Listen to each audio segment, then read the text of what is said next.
بسم اللہ الرحمن الرحیم۔ السلام علیکم ورحمۃ اللہ وبرکاتہ۔ میں ہوں قاری ولید اور اپنے چینل رد حنفیت میں ایک بار پھر آپ سب کو خوش آمدید کہتا ہوں۔ آج اس ٹاپک پر ہم بات کریں گے، وہ ہے بڑا پیشاب یعنی کہ فضلہ کھانے کی خواہش کرنا۔ اپنے ویڈیو کو شروع کرنے سے پہلے میں آپ سے گزارش کرتا ہوں کہ جو احباب میرے چینل پر نئے ہیں یا جنہوں نے ابھی تک میرے چینل کو سبسکرائب نہیں کیا، پہلے وہ لال بٹن کو دبا کے چینل کو سبسکرائب کر لیں، اور چینل کو سبسکرائب کرنے کے ساتھ جو بیل آئیکن ہے اس کو ضرور پریس کریں تاکہ جیسے ہی کوئی نئی ویڈیو اپلوڈ کی جائے تو یوٹیوب کی طرف سے آپ کو نوٹیفیکیشن آ جائے۔ تو ناظرین کرام، اپنا اور آپ کا قیمتی وقت ضائع کیے بغیر اپنے ٹاپک کی طرف آتا ہوں، جو کہ ہے بڑا پیشاب یعنی کہ فضلہ کھانے کی خواہش کرنا۔ ناظرین کرام، احمد رضا خان کی مشہور زمانہ کتاب ملفوظات احمد رضا خان، اس کی کہانیوں کو سنانے کا سلسلہ جاری ہے۔ اسی طرح کی ایک کہانی لے کر آج ہم پھر آپ کی خدمت میں حاضر ہوئے ہیں، تو بغیر کسی دیر کے تاخیر کے آپ کے سامنے آج کی کہانی پیش کرتے ہیں۔ احمد رضا خان کی کتاب کا حصہ چہارم اور اس کا صفحہ نمبر 321، اس کے اوپر ایک سوال کیا گیا۔ احمد رضا خان سے پوچھا گیا کہ یہ آپ کے سامنے اسکین موجود ہے، شروع میں ہی سوال ہے کہ پوچھا گیا کہ انبیاء علیہم السلام کے فضلات شریفہ پاک ہیں؟ تو احمد رضا خان آگے سے جواب دیتے ہیں پاک ہیں، اور ان کے والدین کریمین کے وہ نطفے بھی پاک ہیں جن سے یہ حضرات پیدا ہوئے ہیں۔ پھر فرمایا، حضرت جابر رضی اللہ تعالیٰ عنہ فرماتے ہیں کہ میں حضور اقدس کے ہمراہ تھا۔ حضور کو قضاء حاجت کی ضرورت پیش ہوئی۔ دو متفرق پیڑ الگ الگ کھڑے تھے اور پتھر بھی ادھر ادھر پڑے تھے۔ حضور نے ارشاد فرمایا، اے جابر، ان پیڑوں اور پتھروں سے جا کر کہہ دو کہ رسول اللہ صلی اللہ علیہ وآلہ وسلم کا حکم ہے کہ تم آپس میں مل جاؤ۔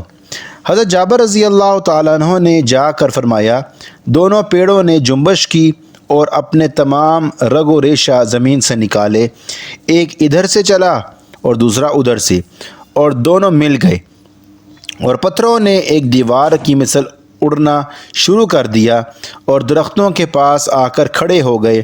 پھر حضور وہاں تشریف لے گئے اور قضاء حاجت فرمائی۔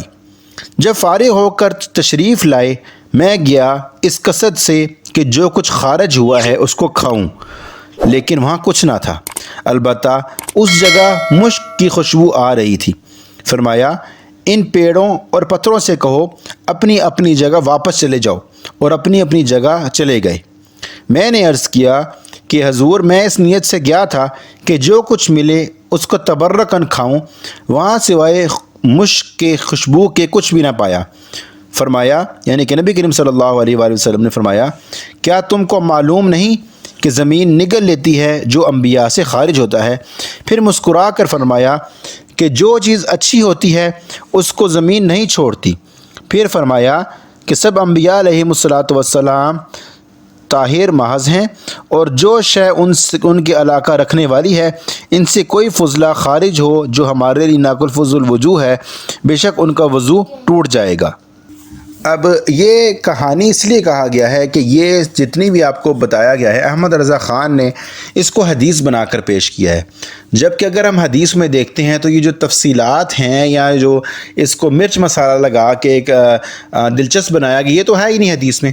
آئیے ہم آپ کو صحیح حدیث کی طرف لے کر چلتے ہیں کہ حدیث میں کیا درج ہے۔ بلا شبہ وہ حدیث ضعیف ہے، لیکن ہم پھر بھی کوشش کریں گے کہ اس حدیث کو پڑھ لیں جس میں یہ اس کا ذکر ہے، آپ کو پتہ چل جائے کہ حدیث میں کیا بات ہے اور احمد رضا خان نے اس کو کیا بنا کر پیش کیا گیا ہے۔ یہ آپ کے سامنے حدیث موجود ہے۔ یہ حدیث اصل میں حدیث کی دو کتابوں میں درج ہے، ایک سنن ابو داؤد میں اور سنن ابن ماجہ میں۔ پہلے ہم آپ کے سامنے ابو داؤد کی روایت رکھتے ہیں۔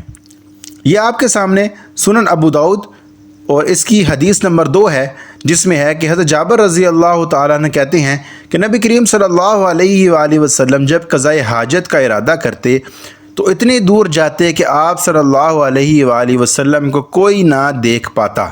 یہ اتنی سی حدیث ہے، اور اس کے علاوہ اس میں کوئی نہیں درج کہ آپ صلی اللہ علیہ وسلم نے حضرت جابر کو حکم دیا ہو کہ وہ پتھروں کو اور پیڑوں کو کہے کہ وہ اپنی جگہ سے نکل کر ان کے لیے ایک آڑ بنائے، ایسی کوئی بات نہیں ہے۔